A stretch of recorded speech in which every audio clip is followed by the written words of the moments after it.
This video will contain massive spoilers, so if you're an anime only fan, watch this at your own risk. For those that are manga fans and who don't care about the spoilers, let's talk about this.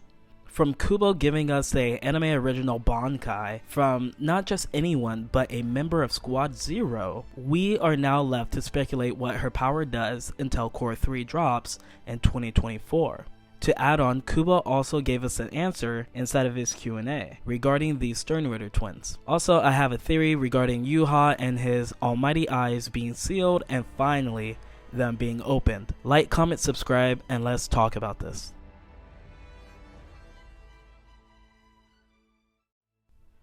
The anime version of the Thousand Year Blood War has been absolutely amazing. This fight between the Royal Guards and Squad Zero is something that we didn't quite get inside of the manga. Now, in the manga we had a landslide. We had Squad Zero being wiped out by the Royal Guards. But in the anime, it's more competitive. You don't really know which side is truly going to win. There's a few things that Kubo was able to capitalize on. One of the things was exploring and showing us the abilities of the Sternritters before it's too late.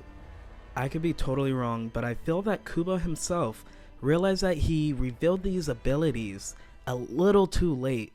Now, in the manga, this fight started in chapter 600, but yet the ability that Lilibara possesses wasn't revealed until 646.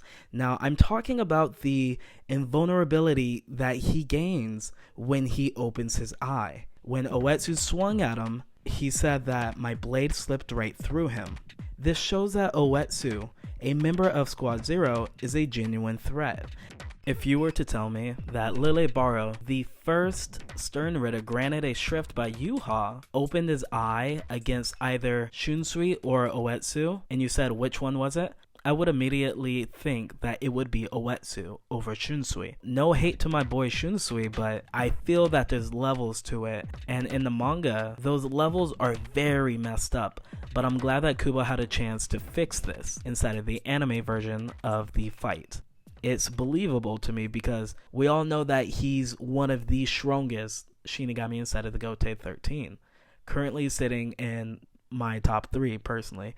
But anyways, let's jump on to the next Sternritter. Our next Quincy we have is Gerard Valkyrie, the Heart of the Soul King, a character who had a Schrift before Yuha had the opportunity to grant him power. Inside of the manga, the ability of the miracle is to exchange anything damaged with a replacement the size of a god. Now, inside of his fight with Senjumaru, he performed the miracle. She was going to stab him with her Shikai, but a miracle was performed. That's all we've seen from Gerard right now. There's not too many abilities that he used, but we do know that in Cour 3 and 4, this is where the biggest changes are going to happen to the story of Bleach. In a Q&A, Kubo also said the way to kill Gerard is by destroying the cross. Maybe in the anime, we'll actually have it where Kenpachi, Byakuya, and Toshiro actually kill off Gerard instead of him being absorbed by the Ashwaylan.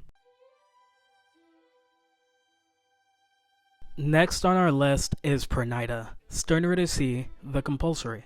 I feel the way they portrayed his power and how eerie his character truly is, I think they nailed it really well. In the flashback, Yuha said that the left arm of his father is able to give life but not take it away. Did Yuha use this ability 1,000 years ago when he fought against Yamamoto? I feel there's a reason as to why they brought it up. Yuha takes Pernida, and this is why Pernida considers himself as a Quincy despite him being with the Soul Reapers first. It's very similar to the right arm of the Reo, which is Mimihagi. I believe a few years ago, Kubo said that he wanted to talk about Ukitake and Mimihagi in some sort of flashback. So we're getting all the body parts of the Reo, so I would imagine Kubo would add more information on Mimihagi, which is the right arm that stays with the Soul Reapers. Next up, we have a Sternritter that was promoted into Yuha's Royal Guard, Asuka Naklavar. Now, his Schrift is called the Death Dealing, and he's able to lower the lethal dosage of any substance within the body. But in order for him to do that, he has to consume a large quantity of that substance into his own body. The previous episode, he did it on Oetsu, and he lowered his lethal dosage of blood, so he had to drink a lot of it. Now he has another ability that he used in this episode against Kirinji. This green pool that he stepped in, I believe this was his gift bad. This ability, he's able to make a territory where anything of his choosing is poisonous. Now, he used this against Ichigo, Grimmjow, Chad, and Orihime, but he made the spirit particles poisonous inside of that territory. You know, now that I think about it, it reminds me of Yu Yu Hakusho, where they have territories and you have to play along with the rules that they set in that territory. It's just something I thought about, but on to the next Sternator. I love this. Kubo's in his bag, for sure. This is where the anime is going to deviate a lot more from the manga. Cour 3 and Cour 4 will have a lot more anime original fights and a lot more lore added to it that wasn't inside of the manga. Now we have Jugram. His ability, the balance. Any amount of good fortune you have, he's able to turn that into misfortune. When they were fighting against Squad Zero, Uryu transported Yuha out of the Cage of Life. That's good fortune for Squad Zero, but he turned that into misfortune and split the Cage of Life in half. Jugram also has his blood shield. He says in the manga, any damage to his body is transferred into the shield, and then it rains down greater misfortune. So you have the balance that flips it on you, and then the shield just adds more onto it. It's a double tap, essentially. And last on our list is Uryu Ishida. The anime did a brilliant job at showing what his ability does. Here it is.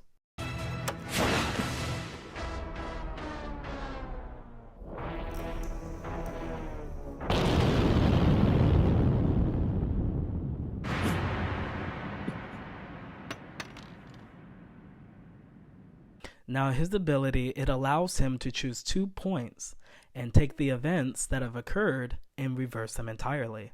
So Yuha throws out the medal, Uryu reverses the events. So the medal's back inside of the Cage of Life, but Yuha takes the place of the medal. I'm sure Kubo has more in store for his ability, but that, to me personally, putting that in the anime, he's done more in the anime than he's done in the manga.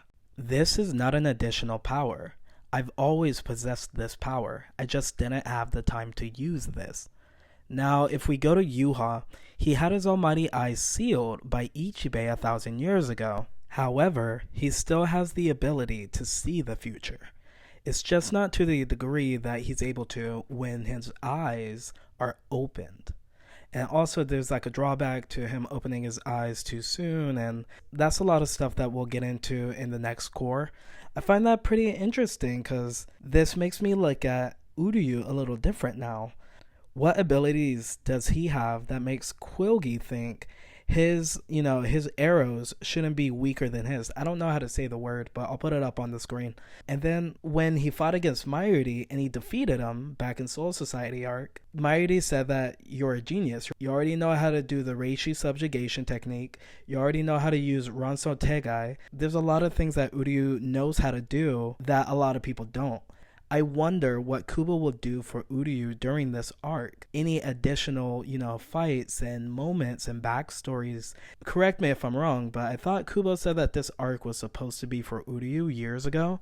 But looking at the manga, Kubo clearly couldn't find the time to expand on that. Now he has the time and the opportunity to show us what he intended to all those years ago. A few questions that I have, one for his grandfather. What was it that made him think, I don't really rock with the research you guys are doing here at the Empire? Was he a part of the Empire? Judging by what Quilgi said, I would say he was, but how did he become a part of it? And then for his grandmother, back in Everything But the Rain, she had a scar on her leg. What was that about? And then when Ryukin asked where's his father, she was like, he's in the training field, like always. Why was he always over there? These are a few small things. Well, the grandfather one I wouldn't say was small, but the grandmother one is. But these are things that I would love to see answered inside of the story. I mean, to be honest, I'd be okay if they did another Turn Back the Pendulum arc or another Everything But the Rain arc. Give us a bunch of lore, answer all the questions that we've had and all the questions that Kubo has already presented inside of the story. I think that would be awesome. I mean, There's a reason why Turn Back the Pendulum and Everything But the Rain, why they're so widely loved. There's a reason for that, because Kubo does that type of storytelling extremely well. Now that's going to be the end of this video. I didn't expect this to be this long. I know I said I'd talk about the Lloyd and Rory twins in this one, but I'll save that for another video where maybe I'll do a, like a 3-minute video of talking about different Q&As that Kubo has answered recently. If you guys would like that, let me know. And let's have a convo in the comment section. I really appreciated it on my Burn the Witch video. I really appreciated the interactions that I had with you guys, and I hope to have more interactions with you guys. Thank you so much for watching this. I'll see you guys in my next video, and have a good one.